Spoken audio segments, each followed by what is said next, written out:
हो, मला माहिती आहे, की बरेच दिवस आपल्या चॅनेलवरती व्हिडिओ नाहीये. हे असं पुन्हा एकदा झालं. साधारणपणे दसऱ्याच्या दरम्यान मी आजारी पडले. त्यानंतर सुद्धा कन्सिस्टन्सी कामामधली कमी झाली आणि आता पुन्हा तेच झालं.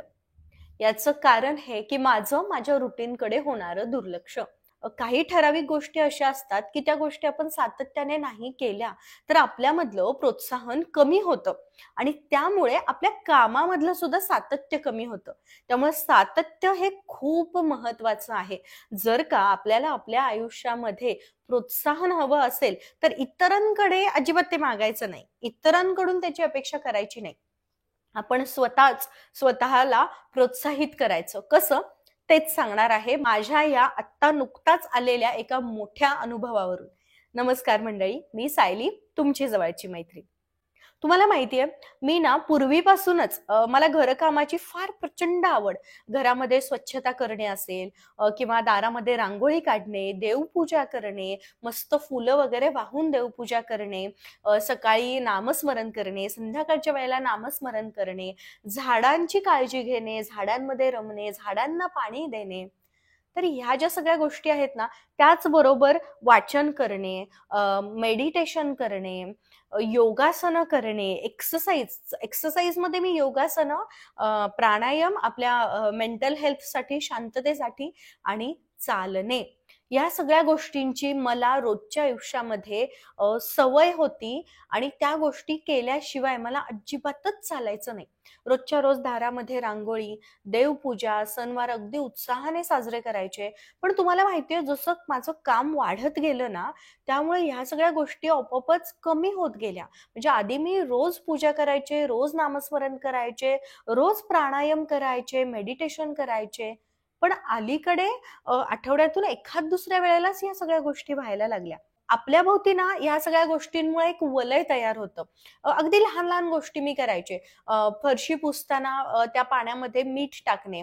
पूर्वी मी फरशी पुसायचे. त्यानंतर मग आता ताई येतात. मग ताईंना मी सांगायचे, की पाण्यामध्ये मीठ टाका किंवा 2 वेळेला मिठाच्या पाण्याने रोज अंघोळ करणे. म्हणजे मला सकाळपेक्षा संध्याकाळी जास्त व्यायाम करायची सवय. सकाळी उठलं की मी प्राणायाम करायचे, 5 सूर्यनमस्कार घालायचे आणि संध्याकाळी मग वॉकिंग करून आल्यानंतर मग मस्त अंघोळ करायची मिठाच्या पाण्याने आणि सकाळी सुद्धा मिठाच्या पाण्याने अंघोळ करायची. ही मला सवय होती. नामस्मरण करायला जरी मला वेळ मिळत नसला ना, तरी स्वयंपाक करताना किंवा मग अंघोळीला जरी मी गेले, तरी देखील मागे छान आरती किंवा भक्तिगीतं हे सगळं चालू असायचं आणि ते सतत कानावर पडत राहायचं. पण अलीकडे कामाचा व्याप इतका वाढला, की ह्या सगळ्या गोष्टी करायला वेळच मिळाला नाही. म्हणजे आपोआपच या सगळ्या गोष्टी सुटत गेल्या. व्यायाम तर पूर्णच बंद झाला. संध्याकाळी 4 ते 7 ट्युशन असल्यामुळे, ट्युशन्सला मुलं येत असल्यामुळे 7 नंतर वॉकिंग करायला जाणं शक्य व्हायचं नाही आणि सगळ्याच गोष्टी आपोआपच मागे पडत गेल्या. रात्री झोपायला वेळ व्हायला लागला. कामाचा इतका लोड वाढला. असं म्हणतात ना, की पैसा यायला लागल्यावर माणसाची तब्येत खालावते. मुळात पैसा येतो केव्हा? जेव्हा आपण कष्ट करतो. मग ते कामं आपली वाढवतो आणि मग ही कामं मी माझी इतकी प्रमाणामध्ये वाढवून घेतली, की ह्या सगळ्या गोष्टी ज्यामधून मला एनर्जी मिळायची, माझं संरक्षण व्हायचं. आता मी रोज हीलिंग घ्यायचे. हीलिंग घेतल्यामुळे माझं संरक्षण व्हायचं किंवा मी डिटॉक्स व्हायचे. मेडिटेशनमुळे माझं मन, माझं शरीर डिटॉक्स व्हायचं. ह्या सगळ्या ज्या गोष्टी असतात ना, ह्या गोष्टी केल्यामुळे आपल्या भोवती एक असं वलय निर्माण होतं. सकारात्मकतेचं वलय, जे आपल्याला इतर गोष्टींपासून आपलं संरक्षण करतं. अगदी छोट्या-छोट्या वाटणाऱ्या या गोष्टी. अंघोळ करताना स्वतःसाठी हो, हो, पूर्ण प्रेयर मी म्हणायचे, की मी माझ्या शरीराची माफी मागायचे. मला माफ करा. मी तुमचा गैरवापर करते. कधी-कधी मी तुम्हाला खूप ताण देते आणि त्यामुळे ना तुमचे फार हाल होतात. तर मी तुमच्याप्रती, माझ्या शरीराच्या प्रत्येक अवयवाप्रती मी कृतज्ञ आहे आणि माझ्या शरीरावर खूप प्रेम आहे, असं मी शरीरावरून हात फिरवून प्रेमाने म्हणायचे. पण ते शरीराप्रती कृतज्ञता व्यक्त करणं माझं कमी झालं. कृतज्ञता लिहायची मला सवय होती. पण या 2-2.5 महिन्यांमध्ये ना कृतज्ञता लिहायला सुद्धा मला वेळ मिळत नाहीये. मनामध्ये मी व्यक्त करत असते. पण लिखाण केल्यामुळे जे व्हायब्रेशन्स तयार होतात ना, ते फक्त म्हणल्यामुळे तयार होत नाहीत. त्यामुळे कृतज्ञता लिहिणं बंद झालं. सगळ्या गोष्टी ज्या मी माझ्या स्वतःसाठी करायचे ना, त्या सगळ्या बंद झाल्या आणि मग प्रचंड प्रमाणामध्ये हार्मोन्स इम्बॅलन्स झाले. 10-15 दिवस मला प्रचंड ताप होता. मग त्या तापामध्येच सर्दी, खोकला, कफ साचून कफचं इन्फेक्शन झालं. आणि मग रात्रीचं जागरण वाढल्यामुळे जे रात्री मला काय व्हायचं, शांतता जी आहे ना रात्रीची ती मला आवडायला लागली. संध्याकाळी सगळी कामं आवरल्यानंतर 8:30-9च्या दरम्यान मी लिखाण करायला बसले ना, किंवा एडिटिंग करायला किंवा दुसरी काहीही कामं करायला मी बसले ना, पहाटेचे 3-3:30, 4 कधी वाजायचे मला कळायचंच नाही. सो हे जे जागरण आहे ना, हे जागरण वाढल्यामुळे प्रचंड प्रमाणामध्ये हार्मोन्स माझे इम्बॅलन्स झाले आणि त्या हार्मोन्सचा सुद्धा त्रास व्हायला लागला. थायरॉइडचा त्रास मला 3 वर्षांपूर्वी झाला होता. त्यामधून मी त्यावेळेला सुद्धा जागरणामुळेच तो त्रास झाला. एक 6 महिन्यामधून मी त्या थायरॉइडच्या प्रॉब्लेम मधून बाहेर पडले. पण पुन्हा आता काय झालं, की हे रुटीन बिघडलं, जेवणाच्या वेळा बिघडल्या. आधी मी बरोबर 9च्या आत नाश्ता करणे असेल, 12च्या आत जेवण करणे असेल, 4 वाजता नारळ पाणी किंवा मग नाचणीचं आंबील घेणे, मग 5-5:30च्या दरम्यान फळं घेणे. चहाची वेळ पण कशी, की सकाळी उठल्या उठल्या चहा न घेता नाश्ता केल्यानंतर किंवा ड्रायफ्रुट्स खाल्ल्यानंतर मी चहा घ्यायचे. पण अलीकडे मी उठल्या उठल्या पहिला चहाच घ्यायला लागले. आणि सकाळी उठून पूर्वी मी प्राणायाम करायचे, योगा करायचे. आता मला ते करणं शक्य होत नव्हतं, कारण रात्री झोपायलाच मला 4 वाजायचे. आणि मग सकाळी मला स्वयंपाकाच्या ताई घरी आल्यावर त्या कधी येतील तेव्हाच मी उठायचे. त्या जेव्हा दार वाजवतील त्याच वेळेला उठायचं. 8:30-9 वाजता मग उठायचं. आणि मग पुन्हा दिवसभर काम चालू, रात्रभर काम चालू. प्रचंड झोपेची कमतरता निर्माण झाली आणि ह्या सगळ्या गोष्टींचा परिणाम तब्येतीवरती झाला. 10-15 दिवस प्रचंड तब्येतीचा त्रास झाला. प्रोलॅक्टिन लेवल्स जे आहेत ते वाढले.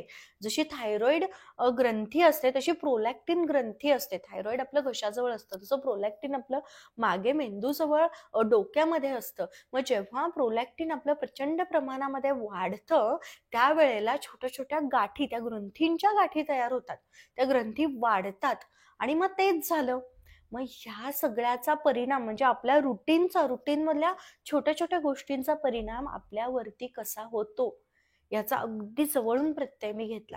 तुम्हाला माहितीये, कोणतंही काम करत असताना नियोजनाची प्रचंड गरज असते आणि आपण नियोजन करायलाच कमी पडतो. आधी मी सगळ्या गोष्टी नियोजनपूर्वक करायचे. सकाळी उठल्यानंतर माझी दिवसभराची काय कामं आहेत हे मी लिहून काढायचे आणि त्यानुसार ती कामं करायचे.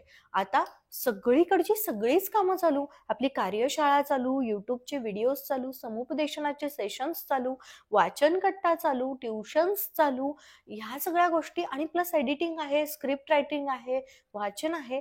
हे सगळं करत असताना फिजिकली आपण दमतोच, मेंटली आपण दमतोच, पण इमोशनली सुद्धा मी दमायला लागले. कारण जेव्हा आपण काउन्सिलिंग सेशन्स घेतो किंवा ज्या वेळेला एका मानसिक किंवा सायकोलॉजिकल व्हिडिओजचा अभ्यास करायचा असतो, त्यावेळेला इमोशनली सगळ्या गोष्टींचा विचार करावा लागतो आणि मग इमोशनली सुद्धा दमायला होतं. या सगळ्यामध्ये स्वतःला हील करण्यासाठी मी वेळच दिला नाही आणि ही सगळ्यात मोठी चूक मीच काय, आपण सर्वच करतो. त्यामुळे प्लीज तुम्ही जर नियोजन करत नसाल तर आधी नियोजन करायला सुरुवात करा. भलेही तुम्ही गृहिणी असाल, पण तरी देखील घरातल्या कामांचं नियोजन करणं गरजेचं आहे. ह्या दिवशी मी हेच काम करणार, मी गुरुवारी तर गुरुवारीच भाजी आणणार, मी रविवारी तर रविवारीच तूप कढवणार. कधीही उठून काहीही करायचं नाही, त्याचा मानसिक त्रास आपल्याला होतो. बऱ्याचदा बघा, घरामध्ये पसारा दिसला की आपली चिडचिड होते. चिडचिड होण्याचं कारण काहीच नसतं, पण त्या पसारामुळे ना आपल्याला गर्दी वाटते आणि मग उगाचच चिडचिड होते. मग आठवड्यातले 2 दिवस घराची स्वच्छता, घरामधला पसारा आवरण्यासाठी दिलेच पाहिजेत ना. तिथे आपण कमी पडतो. प्राणायामाने आपण शांत होतो, आपलं लक्ष आपल्या श्वासांवरती केंद्रित राहतं. एक पळपळ पळपळ चालू असते ना, ती कुठेतरी थांबली जाते. शांत स्वतःला करणं खूप गरजेचं आहे. छान गाणी ऐकायचे, त्यामधून मला एनर्जी मिळायची किंवा स्वतःसाठी अफर्मेशन्स म्हणायचे. सकाळी उठल्यानंतर मी आधी मी निरोगी आहे, मी शांत आहे, मी आनंदी आहे, मी स्वतःसाठी भरपूर वेळ देते. ही अशी सगळी अफर्मेशन्स मी सकाळी उठल्या-उठल्या म्हणायचे. पण ते म्हणायला सुद्धा मला वेळ मिळेनासा झाला. मग त्यामुळे ह्या ज्या सगळ्या छोट्या-छोट्या गोष्टी असतात ना, याच आपल्याला आपल्या मोठ्या प्रॉब्लेम्स पासून दूर ठेवत असतात. ह्या सगळ्या लहान-सहान गोष्टी जेव्हा आपण करायचं बंद करतो ना, त्यावेळेला अचानक सगळ्या आजारांचा अटॅक आपल्यावरती होतो. कारण आपल्या भोवतीचं जे वलय आहे, ते वलय ह्या सगळ्या गोष्टींमुळे निर्माण होतं आणि ते वलय आपल्याला बाकीच्या सगळ्या प्रॉब्लेम्स पासून सुरक्षित ठेवतं. आणि म्हणूनच मी तुम्हाला विनंती करते, की प्लीज तुमच्या रोजच्या जीवनामध्ये ना, या अशा सगळ्या लहान-सहान गोष्टी आणायचा प्रयत्न करा. या प्रत्येकीने आणल्या पाहिजेत. प्रत्येकीने स्वतःसाठी वेळ दिला पाहिजे. त्या वेळामध्ये आपण हील होत असतो. जे काही त्रास असतात, त्या त्रासांमधून आपोआप आपण बाहेर पडत असतो किंवा ज्या वेदना आपल्याला होत असतात, त्या वेदनांवरती हळूवार फुंकर घालण्याचं काम या सगळ्या बारीक-सारीक गोष्टी करत असतात. झाडांना पाणी घालणे किती छान वाटतं, पण झाडांना पाणी घालण्याचं काम सुद्धा मी हळू कमी केलं. घालत नाही असं नाही, पण रोजच्या रोज झाडांशी गप्पा मारणे असेल, झाडांना पाणी घालणे असेल, या गोष्टी आपण केल्या पाहिजेत. पूर्वी जेव्हा मी झाडांना पाणी घालायचे, मी त्यांची काळजी घ्यायचे, तेव्हा त्यांना खूप छान फुलं यायची. पण आता झाडं सुद्धा अशी कोमेजल्यासारखी झाली आहेत. मग जेव्हा आपण ह्या सगळ्या गोष्टींचा आनंद घेत करत असतो ना, त्यावेळेला आपल्या घरातलं वातावरण सुद्धा छान राहतं आणि आपली तब्येत सुद्धा छान राहते. घरातल्या स्त्रीनी निरोगी राहणं किती गरजेचं आहे हे मला आत्ता कळतंय आणि त्यासाठी स्वतःला खरंच वेळ दिला पाहिजे आणि तो वेळ मी आधी देत होते, आता देत नाहीये. त्यामुळे हा जो बदल झालाय ना सगळ्या गोष्टींमध्ये, तो मला जाणवतोय. जेव्हा आपण एखादी गोष्ट करतो आणि अचानक ती गोष्ट करणं सोडून देतो, त्यानंतर होणारे त्याचे जे परिणाम आहेत ना, ते आपल्याला जास्त जाणवतात.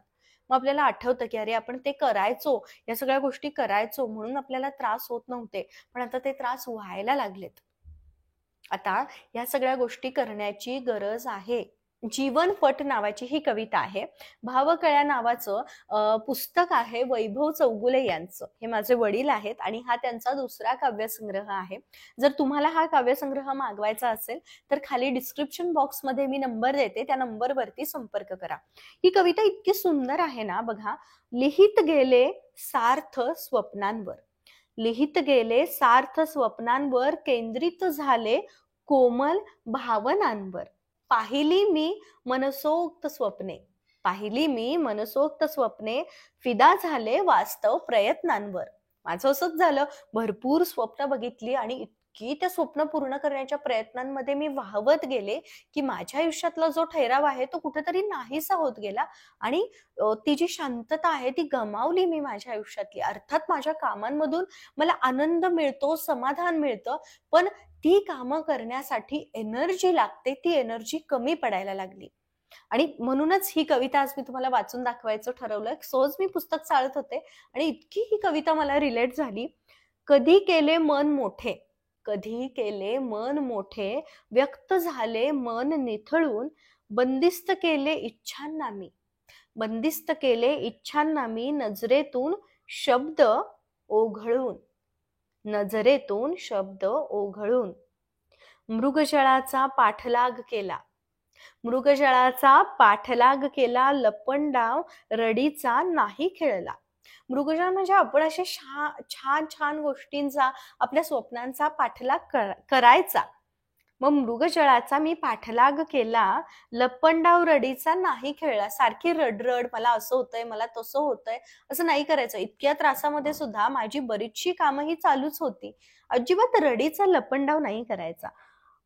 वळीवाने रस्ता छान भिजला, वळीवाने रस्ता छान भिजला, मृदगंधासह नात्यात रुजला, मृदगंधासह नात्यात रुजला. प्रतिबिंबात मी नव्याने हरवते, प्रतिबिंबात मी नव्याने हरवते, आणि जीवनपट लिहायचा विसरते. सुखावल्या क्षणांना कवटाळून अर्थासोबत मी काव्यात उतरते. सुखावलेल्या क्षणांना कवटाळून म्हणजे सगळे सुखावलेले क्षण मी कवटाळून घेते, जवळ घेते आणि त्याच्या अर्थासोबत मी काव्यामध्ये उतरते. ह्या पुस्तकामध्ये अशा खूप कविता आहेत की ज्या आपल्या स्वतःला आपण त्या सगळ्या कवितांना स्वतःशी रिलेट करू शकू. हे सुद्धा मी आधी करायचे की आधी मी कविता खूप ऐकायचे, कविता वाचायचे आणि कविता वाचताना ना मला खूप छान आणि प्रसन्न वाटायचं. कविता ऐकल्यानंतर असं वाटायचं की किती मोठं ओझं माझ्या मनावर होतं आणि ते असं निघून गेलं. एखादी कविता, एखादं पुस्तक, एखादं वाक्य, एखादं चित्र, एखादा लेख आपलं आयुष्य बदलवून टाकतो आणि म्हणूनच वाचन करायचं, म्हणूनच कवितांच्या प्रेमात पडायचं. लहानपणी आपण कविता म्हणायचो, कविता पाठ करायचो, वाचायचो, त्यामुळे आपण किती आनंदी होतो. लहानपणी आपण जे जे सगळं करायचो ना ते सगळं आता करायचं. वेळच्या वेळी जेवायचं, वेळच्या वेळी सगळी कामं करायची, वेळच्या वेळी झोपायचं, सकाळी शाळेला आपण लवकर उठायचो तसंच सकाळी लवकर उठायचं. ह्या सगळ्या गोष्टी करणं खरंच खूप गरजेचं आहे. आणि ह्याच सगळ्या लहान सहान गोष्टी असतात ज्या आपल्याला सतत प्रोत्साहन देत असतात, आपलं संरक्षण करत असतात. आणि म्हणूनच तुम्हीही तुमच्या आयुष्यामध्ये गुरफटलेले असाल ना, सतत धावत असाल, पळत असाल, घरामध्ये, ऑफिसमध्ये, सगळीकडे, तर थोडंसं शांत व्हा. थोडासा स्वतःला वेळ द्या. प्राणायाम करा, गाणी ऐका, कविता ऐका, झाडांमध्ये रमा, निसर्गांमध्ये रमा, स्वतःचे छंद जोपासा. मी सुद्धा फक्त कॉन्टेंट रायटिंगच करायला लागले. माझ्या मनातलं लिखाण मी बंदच केलं. माझं जे पर्सनल लिखाण आहे, जिथं मी व्यक्त व्हायचंय, ते लिखाण माझं बंद झालं होतं. पण गेल्या 5-6 दिवसांपासून पुन्हा गाडी रुटीनवरती येत आहे. छान योगासनं चालू केलेलं आहे, प्राणायाम चालू केले, लिखाण करायला सुरुवात केलेली आहे. गाणी म्हणणे असेल, झाडांची काळजी घेणे, घरामधली स्वच्छता, ह्या सगळ्या गोष्टी मी पुन्हा करायला सुरुवात केलेली आहे आणि हळू पुन्हा छान आणि फ्रेश वाटायला लागले. त्यामुळे मी तुम्हाला विनंती करते की ह्या सगळ्या छोट्या छोट्या गोष्टी जर तुम्ही करत नसाल ना तर त्या प्लीज करायला घ्या आणि केल्यानंतर एक 8 दिवसांनी मला तुम्हाला काय बदल जाणवतोय ते कमेंट्स मध्ये सांगायला मात्र विसरू नका. बरं, आता थांबते. लवकरच भेटूयात अशाच एका नवीन छान विषयासोबत. तोपर्यंत स्वतःची काळजी घ्या.